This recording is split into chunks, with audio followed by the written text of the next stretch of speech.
Bismillahirrahmanirrahim.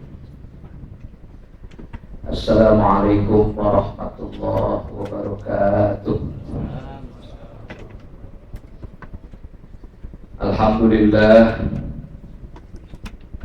wassalatu wassalamu ala Rasulillah Muhammad ibn Abdillah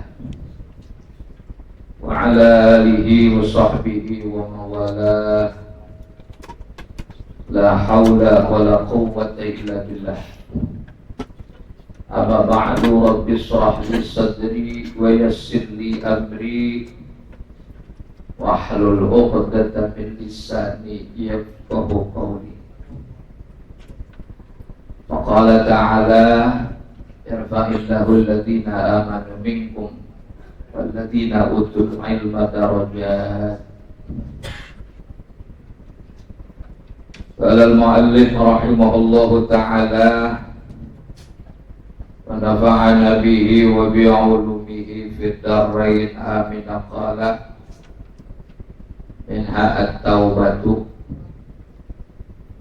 ay minal wasaya at-tis'ah at-taubah wa hiya awalul wasaya wa ahammu qawa'ididdin wa awwalu manazilis sakirin wa aslu maqamati talibin. Alhamdulillah, puja puji syukur kehadirat Allah subhanahu wa ta'ala atas dasar hidayah, taufik, inayah. Pada siang hari ini kita masih diberikan nikmat sehat wal afiat, nikmat panjang usia, wabil khusus nikmat iman wal Islam,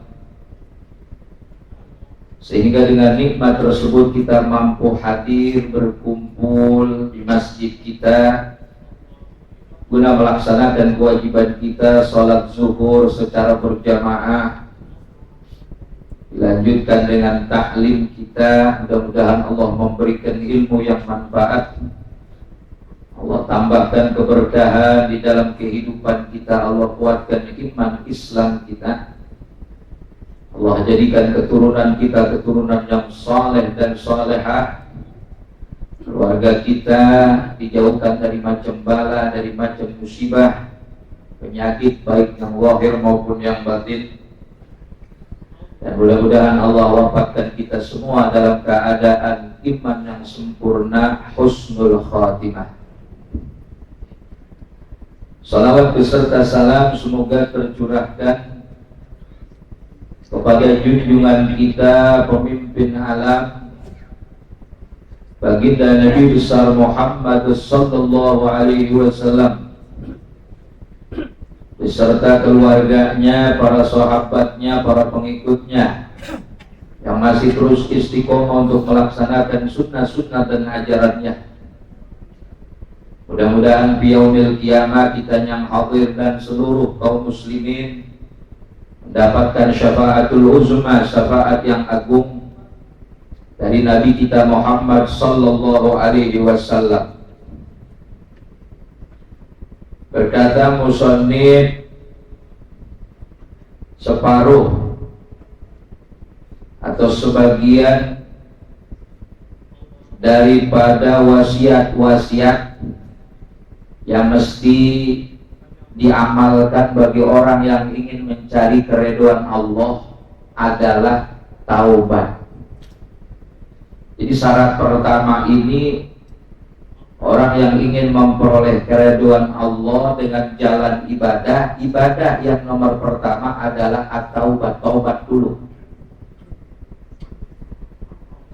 Karena sebagian ulama mengatakan taubat ini seperti mandi.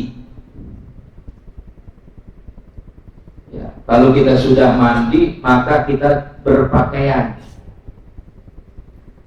Kalau kita sudah berpakaian, jangan sampai pakaian itu lepas. Maka taubat ini seperti mandi.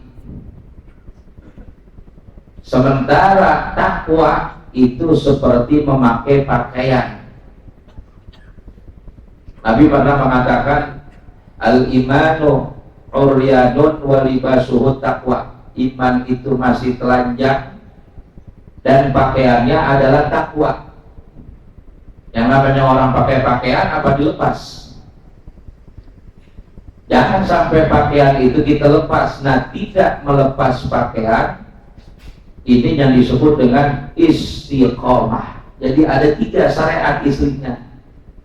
Isi syariat itu pertama taubat, kedua takwa, yang ketiga istiqomah di dalam takwa. Maka Kiai Musonib di sini menjelaskan yang pertama adalah taubat dulu, mandi dulu. Sebelum kita pakai pakaian, mandi dulu. Kata Kiai Musonib, wahya awalul wasoya. Taubat itu wasiat yang paling pertama. Wa ahammu qawaidid dini, dan kaidah agama yang terpenting, yang paling penting.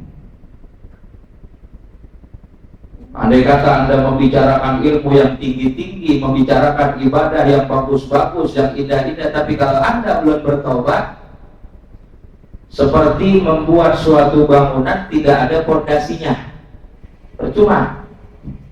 Maka yang pertama itu adalah taubat. Wa awwalu manazilis salikin, dan pos pertama kalau orang ingin mendaki gunung, pos yang pertama itu dia adalah taubat. Jadi jangan berharap tahu-tahu sampai pos yang ketiga, keempat. Yang pertama adalah taubat dulu. Wa asluh maqamati talibin, dan asal kedudukan orang-orang yang mencari keridhaan Allah, taubat dulu diperbagus. Fataubatul lughatan, taubat secara bahasa, arruju'u maknanya kembali. Yuqalu taba idza raja'a, sehingga orang Arab mengatakan taba idza raja'a. Taubat kalau dia kembali, ya kembali taubat itu. Kembali ke mana? Kembali kepada Allah. Kembali kepada Allah. Nabi itu Pak nggak ada dosanya. Wah, kalau kita itu setiap hari. Nabi mengatakan, fa inni atubu ilallah bi kulli yaumin mi'ata marrah. Nabi yang ngomong dalam hadis sahih, fa inni atubu ilallah, saya bertaubat kepada Allah bi kulli yaumin, setiap hari, mi'ata marrah, 100 kali.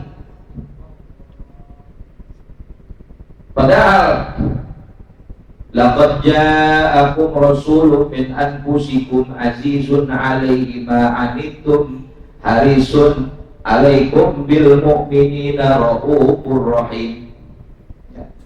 Ada kalimat liyaghfira lakallahu ma taqaddama min dzambika wa ma ta'akhkhar. Dosa yang dulu, dosa yang akan datang itu Rasul udah habis.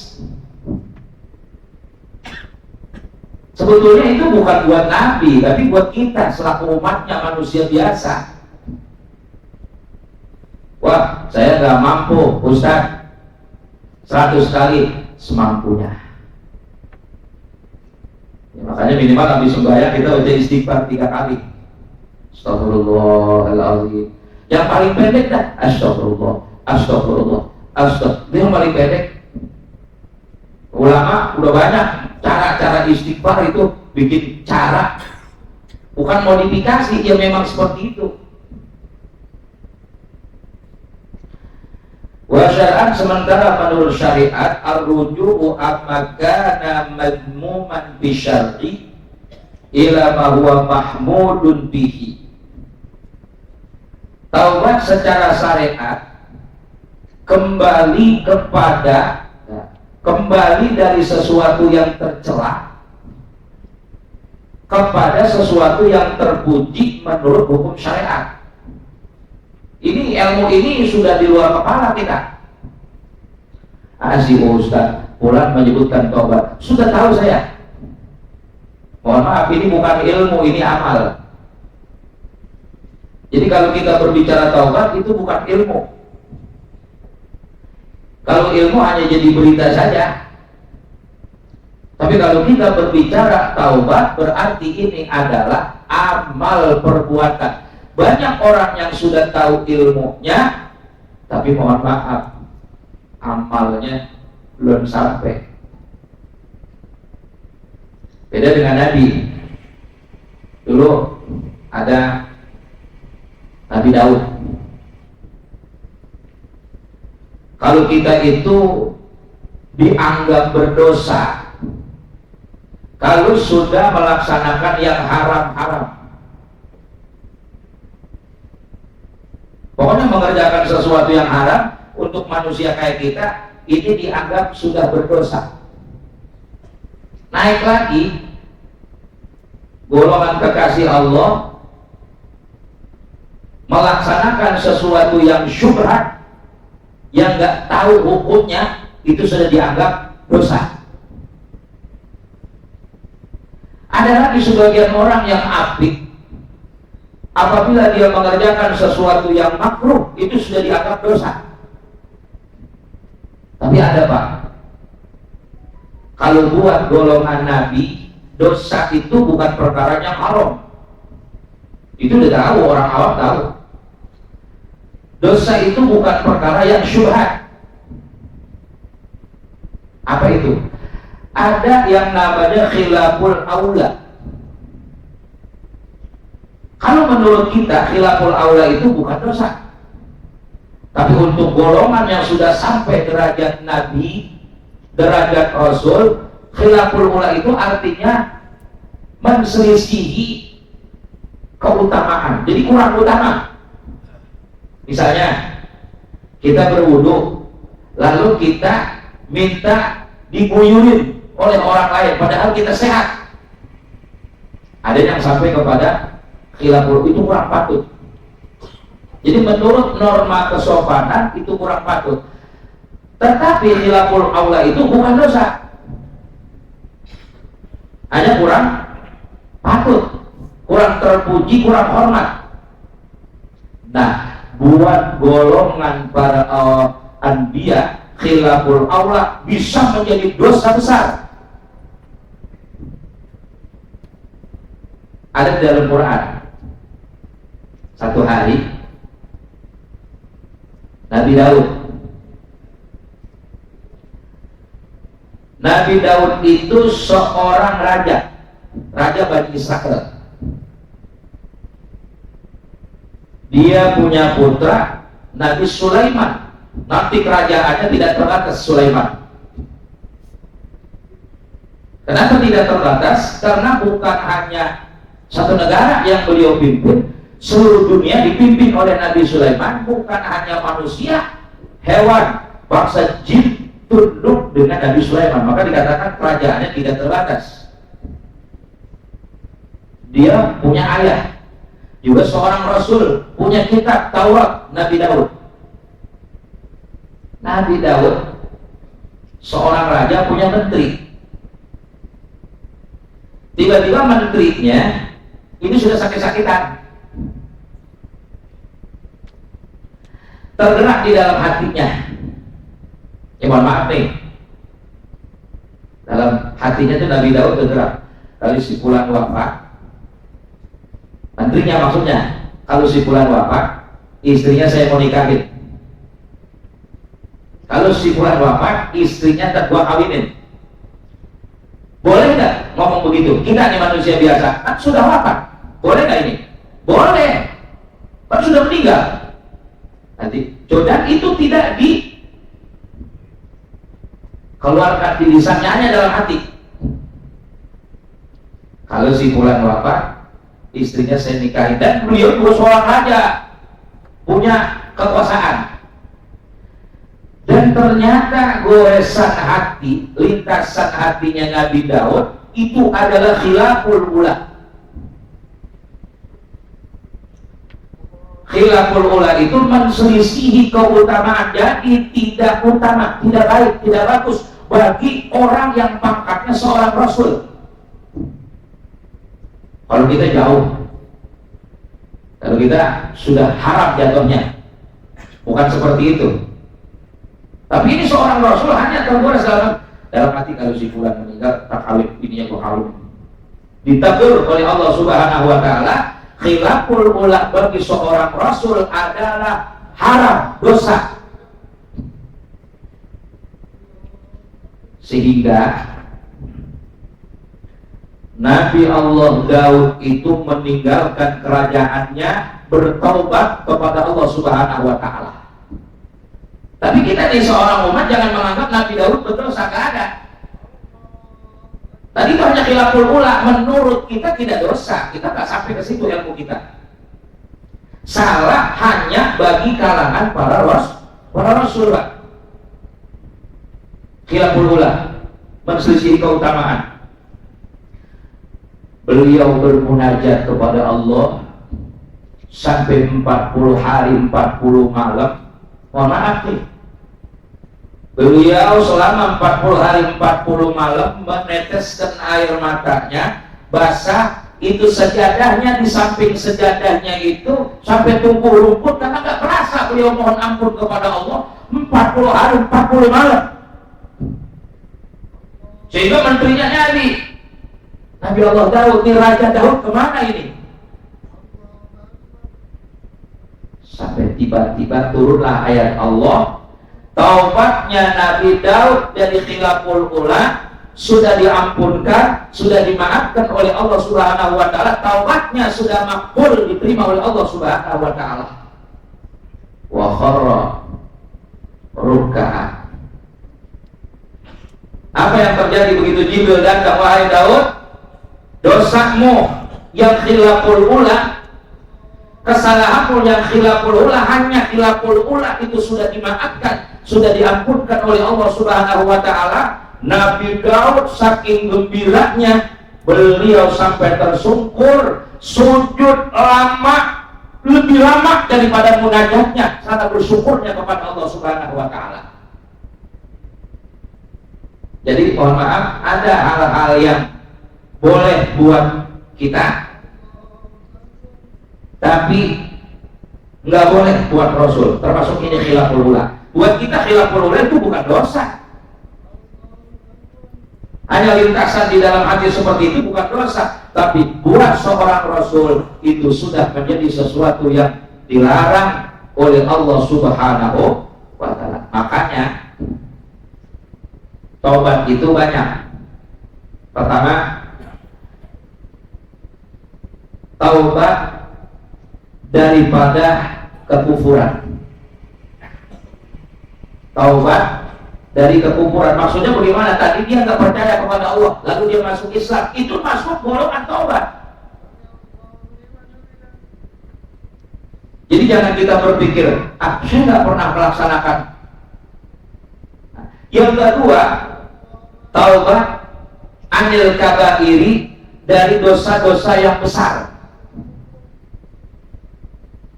Membunuh, mencuri, berzina, barang riba, durhaka kepada kedua orang tua, ada 70 dosa-dosa besar.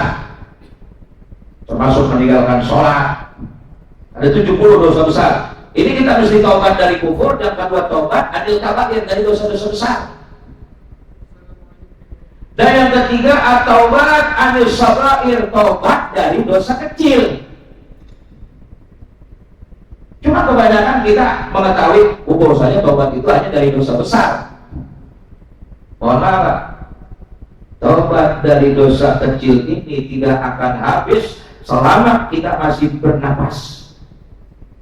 Mata kita, telinga kita, tanpa kita sadari, mulut kita, tangan kita, tanpa kita sadari. Nah, ini yang banyak terjadi. Maka Rasul tadi menganjurkan minimal Rasul saja 100, kalau kita semampunya setiap hari mohon ampunan kepada Allah. Wa'lam annahu jaa fi taubati ayatun katsiratun. Dalam masalah taubat telah banyak ayat-ayat yang datang, wa ahaditsun syahiratun, hadis-hadis yang masyhur, hadis-hadis yang terkenal. Paminal ayati qauluhu ta'ala, setengah dari ayat firman Allah Ta'ala, wa tubu ilallahi jami'a ayyuhal mu'minuna la'allakum tuflihun.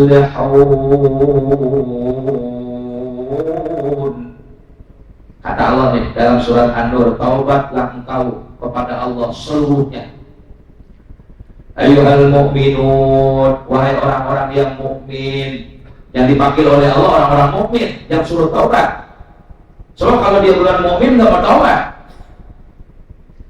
La'allakum tuflihun, agar kalian beruntung. Jadi orang-orang taubat adalah orang-orang yang beruntung. Kita bertanya, ini kita sering dengar, seberapa luas ampunan Allah? Nanti di akhirat Pak, ada satu babu taubat. Ternyata orang yang masuk ke dalam surganya Allah lebih banyak dari pintu ini.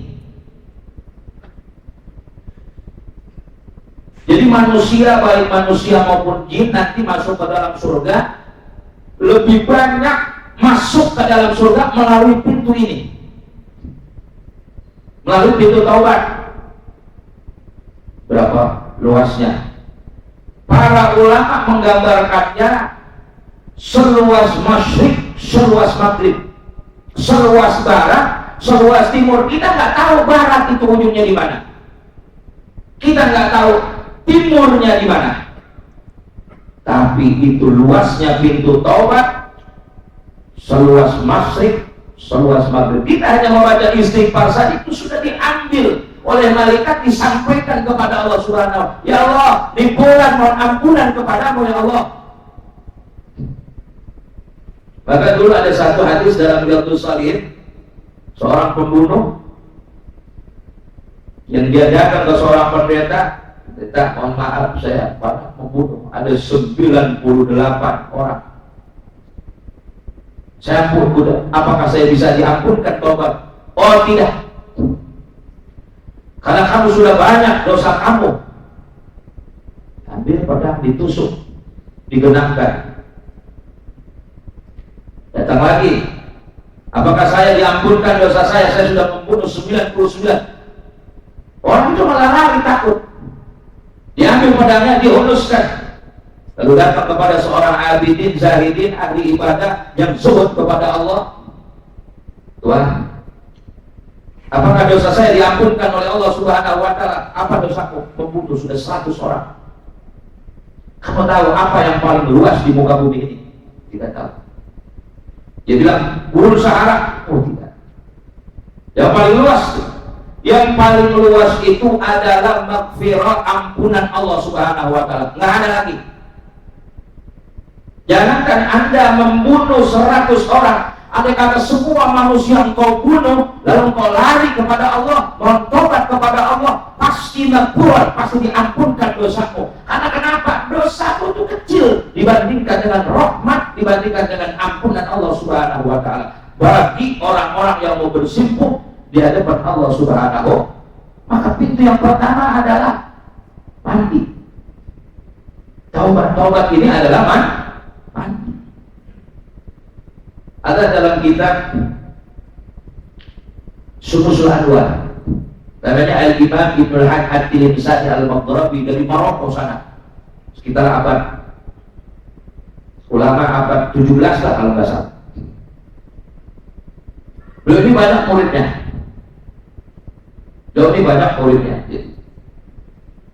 Apabila datang guru, saya ingin ibadah kepada Allah, beliau tidak memberikan amalan yang tinggi-tinggi, mesti sholat tahajud, mesti berpuasa, tidak. Benar kamu ingin kembali kepada Allah, ya sudah, engkau baca istighfar saja setiap hari semampumu. Tapi kau jangan tinggalkan syariat, jangan tinggalkan sholat 5 waktu.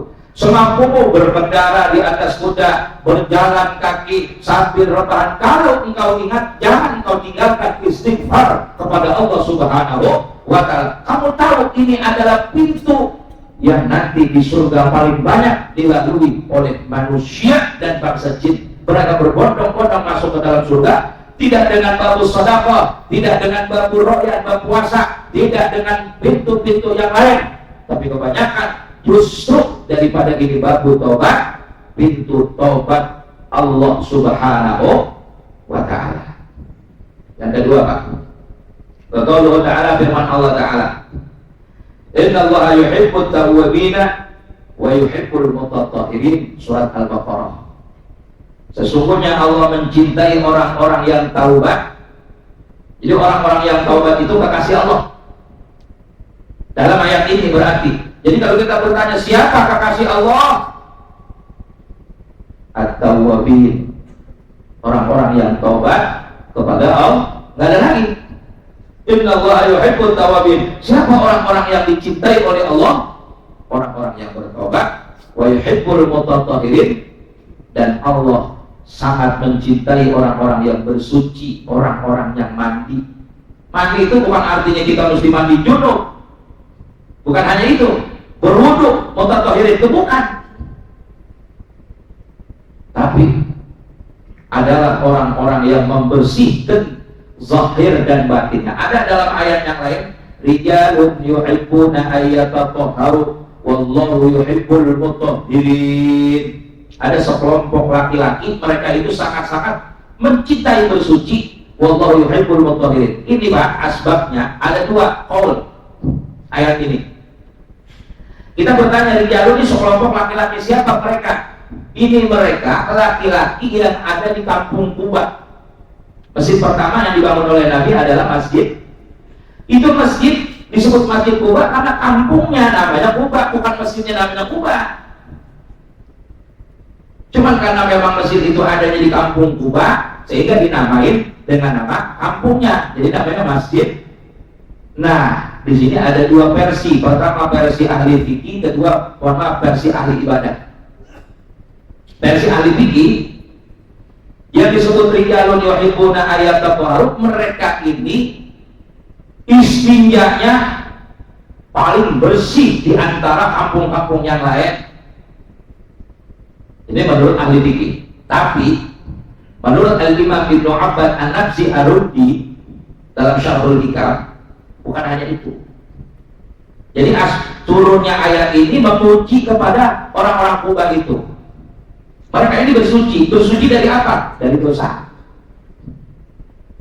Jadi rijalun yuhibbuna ayyatatahharu, ada laki-laki sangat gemar bersuci dari apa? Dari dosa.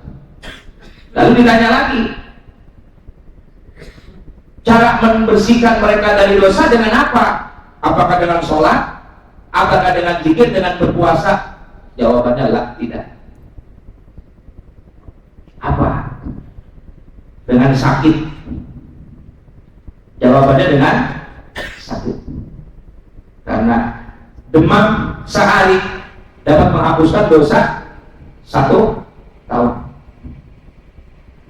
Rasul tahu bahwasanya orang-orang Kuba itu dan setelahnya, setelah sahabat tabi'in, atau tabi'in, mereka ini kalau dikasih penyakit mereka sangat senang, sangat redha, sangat ikhlas.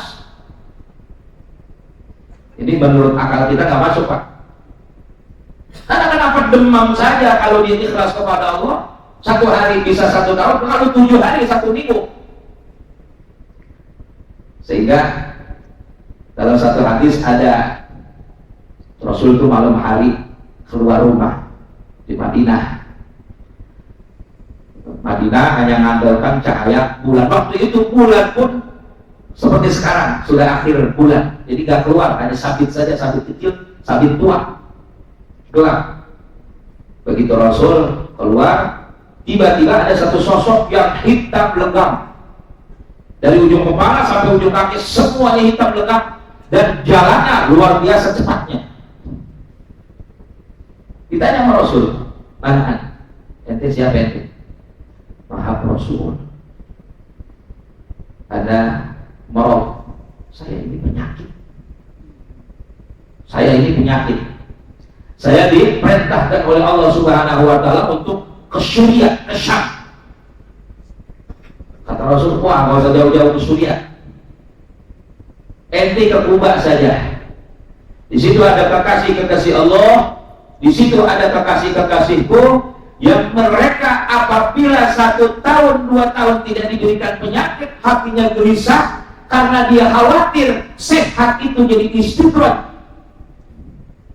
khawatir jadi balak sehat itu, lupa kepada Allah Subhanahu wa Ta'ala. Jadi kalau 1 tahun dia tidak meriang, dia tidak buruk, dia tidak sakit, dia gelisah hatinya, takut Allah tidak redho, maka penyakit itu datanglah ke Kuba. Begitu subuh, 1 orang pun ahli Kuba nggak ada yang sholat berjamaah dengan Rasul. Padahal Rasul sudah tahu, bertanya kepada sahabat, aina ahli Kuba, mana ahli Kuba? Jawab sontak sahabat, mereka sakit semua ya Rasul. Rasul tertawa. Rasul tertawa. Jadi ternyata ahli Kuba itu, mereka itu sangat gemar bersuci, bukan hanya berwudu, toharoh, tapi mereka dapat mensucikan hatinya bukan dengan zikir, tapi kalau dikasih bala, dikasih musibah oleh Allah Subhanahu wa Ta'ala, penyakit, mereka gembiranya luar biasa. Sehingga turunlah itu ayat, rijalun yuhibbuna an yatatahharu wallahu yuhibbul mutahhirin. Bersuci, taubat kepada Allah. Jadi penyakit itu merupakan salah satu alat yang dapat menyucikan punya hati kita. Sedikit lagi Pak, satu hadis. Wa min al-hadis qauluhu sallallahu alaihi wasallam. Setengah daripada hadis Nabi adalah sabda Nabi, tubu ilallah fa inni atubu ilaihi kullu yawmin atamarrah. Tobatlah engkau kepada Allah, sesungguhnya aku bertobat kepada Allah setiap hari sebanyak 100 kali. Riwayat Imam Muslim dan juga Imam An-Nasa'i. Wa qauluhu sallallahu alaihi wasallam, sabda Nabi yang kedua, fathu babit taubah minal maghfirah. Kunci pintu taubat adalah maghfirah, ampunan Allah. Kuncinya adalah maghfirah. La yughlaqu hatta tatlu asy-syamsu min maghribiha. Itu tidak akan digembok. Saya tadi sudah mengatakan pintu surga, pintu taubat itu seluas masyrik, seluas maghrib. La yughlaqu, tidak akan digembok hatta tatlu asy-syamsu min maghribiha, sampai matahari terbit dari barat. Nanti kalau sudah hari kiamat, barulah bab taubat itu akan digembok, ditutup oleh Allah Subhanahu wa Ta'ala, maka di situ tidak ada ampunan dari Allah Subhanahu wa Ta'ala. Hadis yang ketiga, man taba qabla ayyughadir qabilahullah. Siapa orang yang bertaubat sebelum sampai tenggorokan. Makanya kita jangan sampai tenggorokan kita dicabut. Jadi siapa orang yang taubat qabla ayyughadir, sebelum sampai tenggorokan, sakaratul maut, qabilahullah, Allah akan menerima. Tapi kalau sudah sampai tenggorokan, dia belum bisa bertobat, sudah wafat, wajabat lahu naru, pasti orang itu wajib masuk neraka. Nauzubillah. Satu lagi, wa qalu sallallahu alaihi wasallam, at-taibu minadz-dzambi kaman la dzamba lahu. Orang yang taubat dari dosa seperti orang yang enggak ada dosanya. Masya Allah. Berarti kita sehari 100 aja kita baca istighfar, kita taubat. Astaghfirullahaladzim min kulli dzambin azim. Astaghfirullahaladzim. Itu Nabi jamin kapan la dzamba lahu. Pasti. Kalau saya yakin sekali, saya berbuat maksiat, saya baca istighfar 100 kali, pasti kaman la dzamba lahu, seperti orang yang tidak punya dosanya. Tergantung keyakinan kita. Wal mustaghfiru minadz-dzambi, orang yang istighfar mohon ampunan dari dosanya, wa huwa muqimun alaih kal mustahzibi. Tapi dia udah istighfar tapi nerusin dosa.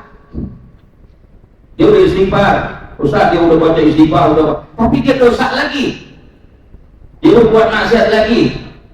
Kal mustahzibi rabbih. Ini orang berarti memperolok-olok Tuhannya, memperolok-olok, mempermainkan Allah. Idza taba abdu ansallahu al-hafadha dzunubahu. Kalau seorang hamba sudah tobat, ini kita nih ada malaikatnya Pak. Baca surat Ar-Ra'd ayat 10. kita itu ya ada malaikatnya namanya malaikat hafazah. Bergiliran dia menjaga kita, itu malaikat hafazah. Nah, kalau kita sudah bertobat kepada Allah, Allah akan membuat lupa malaikat hafazah. Wa ansadalika jawarihahu wa ma'alimahu minal ardi hatta yalqallah wa laysa alaihi syahidun bidambi. Ansallahu hafazah dunubahu. Allah akan membuat lupa malaikat hafazah dari dosa-dosa kita. Jadi seakan-akan kita tak punya dosa menurut pandangannya malaikat hafazah.